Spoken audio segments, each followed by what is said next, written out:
Thanks for that warm introduction, Glenn. I'd also like to thank everybody for showing up today. Hopefully you find it interesting and useful. So the purpose of my presentation this morning, just a short presentation just to set up sort of the basement flooding issue. I know we're all from different backgrounds here, so I just want to make sure we're all talking about the same thing. So just as an introduction, generally for basement flooding, or for urban flooding, we're thinking about the homeowner level. There's three components: overland flooding, infiltration flooding, and sewer backup. There's two levels to mitigation, as Glenn mentioned this morning. There's municipal level mitigation that can be done. We'll hear about that from many of our municipal speakers today, as well as homeowner and property level mitigation, which we'll also hear about quite a bit today, I think. This is a problem across Canada, as I'm sure we all know. It's not just old municipalities or old areas. It's a problem Canada-wide. So first, just to outline some overnight flood issues. So this is a diagram actually out of our handbook. And if you look at the flash drive that we gave you in your package today, this handbook is on that, as well as a few other documents that you might find useful.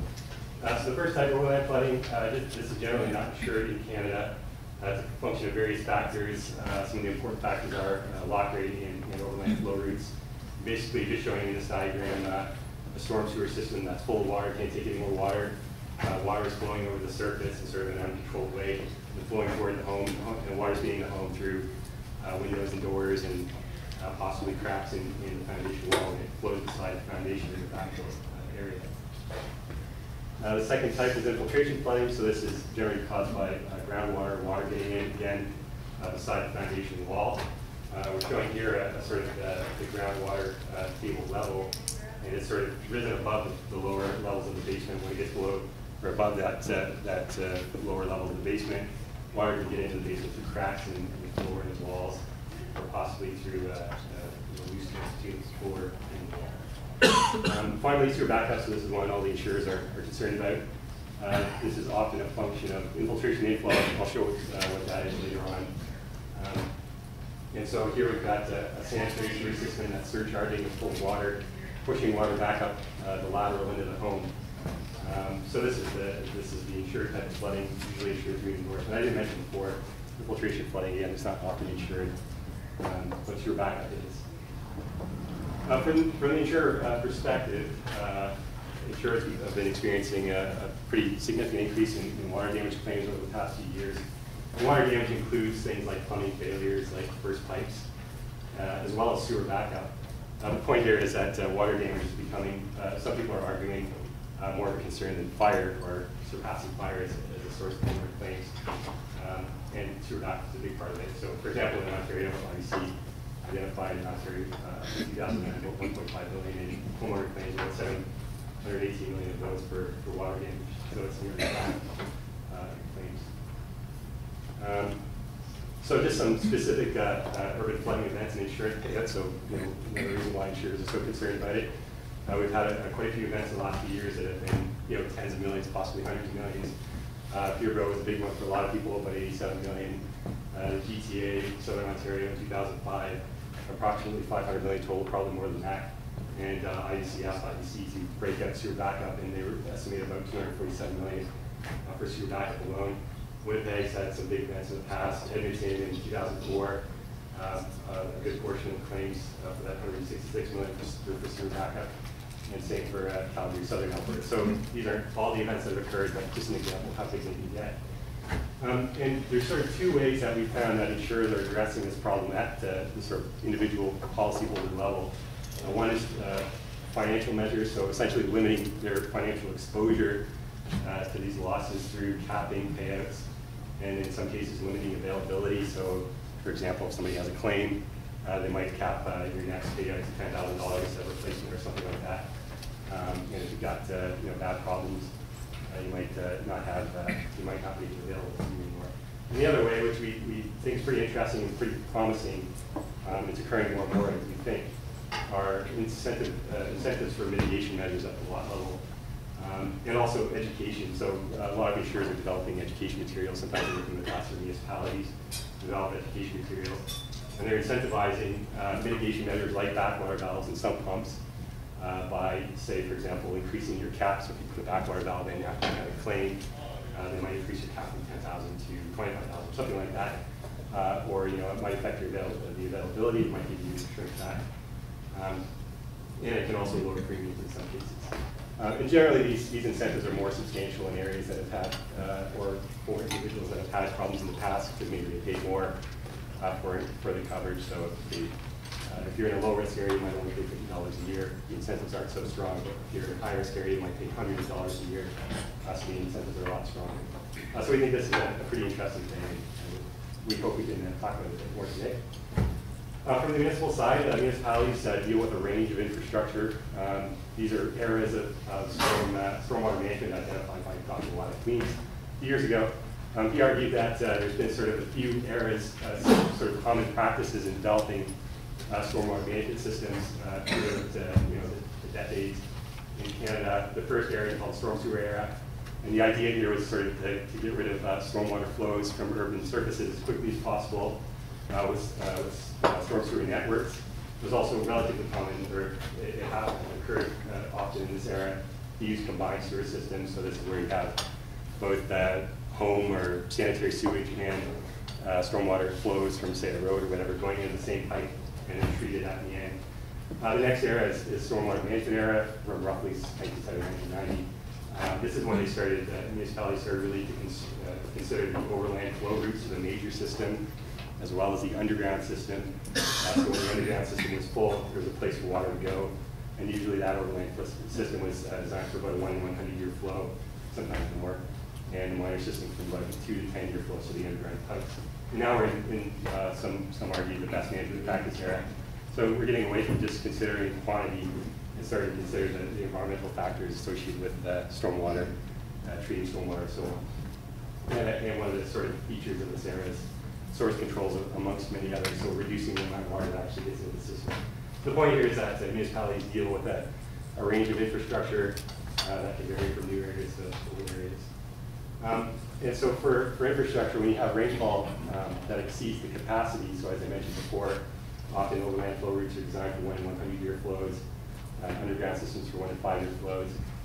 If those capacities are exceeded, the water can be relatively uncontrollable in flow areas that we didn't know they would flow. And this is an example from Peterborough in 2004.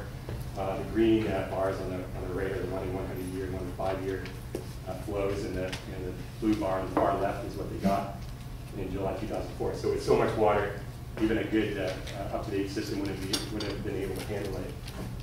So they got overland flows and lots of flooding.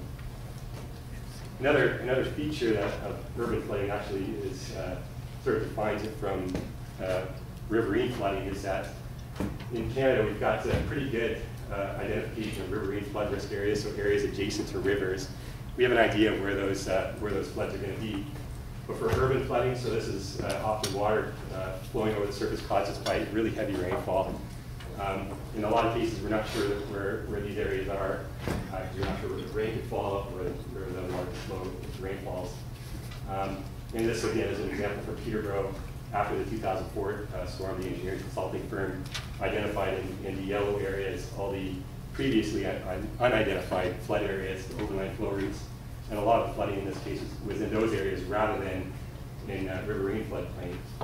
So that's one important distinction in urban flooding from riverine flooding. Another problem that lots of municipalities face is infiltration and inflow. So this is especially a concern for sewer backup. It's essentially unwanted water getting into the sanitary sewer system. This is an example of a separated sewer system, actually in the US. So there's various sources of water that can get into the system. Some of the important ones at the lot level, roof drain, eavesdrop connections into the sanitary sewer, foundation drain connections into the sanitary sewer, just contributing a lot of water and causing the system to possibly surcharge in a heavy rainfall event. Also sewer laterals, an important thing, cracks, sewer laterals, things like that, water can infiltrate in. Root intrusion as well is a concern. And then at the municipal infrastructure side, it can be cracks and loose joints and so on in the actual system as well. And so this is a concern for a lot of municipalities, and often one of the big causes of sewer backup. Another concern is climate change, especially for infrastructure design. So we had a paper actually put together recently, probably some of the insurers in the room might have seen it. it's just a literature review, but as James Bruce identified, by 2050, in most parts of Canada, you might expect a 1 in 20 year events to be something like 1 in 10 years. So in Southern Ontario, 1 in 20 year event by 2050 will be 1 in 10 years. In Southern Alberta, it's 1 in 15, 1 in 10 years. In South Saskatchewan, Manitoba, 1 in 15, 1 in 10 years. Newfoundland, 1 in 10 years, etc. So the point is that these historical storms may not be quite representative of future events. When we look at more severe events, the impacts might be a little more severe. This is a graph for the Otherwise Environment Canada. And so in 1985, an event that would have been about a 1 in 40 year event, by 2050 that event might be a 1 in 20 year event. And by 2090, a 1 in 80 year event for 1985 might be something more like a 1 in 25 year event. So this is a pretty a big concern for infrastructure design, maintenance, operations, and et cetera. And finally, from the homeowner perspective, homeowners are the ones that bear the brunt of these flood events. So they experience the property loss, irreplaceable items, photos and things like that. I was actually talking to my wife, who's a teacher, about the Slave Lake fire, and thinking about losing your house. That's insured, that's not a big deal, but if she lost all her lesson plans, that was a big deal. So irreplaceable items, that's often a big concern for homeowners. Damage to the structure of the home, damage to utilities, repairs, and so on. Possible long-term issues like mold growth and possible health impacts from damp rates and so on. And also fears about property loss, which often, I think anyway, results in people not reporting these events. However, as Glenn mentioned, there's a pretty considerable role for homeowners in risk reduction. They can do, generally, they can classify it into two things. They can help their neighbors by reducing the amount of water that their home contributes in the municipal sewer system by, for example, putting in some pumps to get that foundation drainage away from the system, disconnecting downspouts and so on. And then they can also take action to reduce the risk of water entering their own homes, like installing backwater valves. And to reflect this importance, there's many programs at the municipal level that are designed to encourage homeowner action, subsidy programs, education programs, and so on. And finally, for homeowners, they're also the ones that have to deal with insurance issues. And we found in studies, actually we'll talk about this later today, a pretty big misunderstanding about insurance coverage for flooding. So generally, the sewer backup that's available. You might find that homeowners don't really understand what's meant by flood. So you might call flood coverage, coverage for burst pipes or water damage coverage.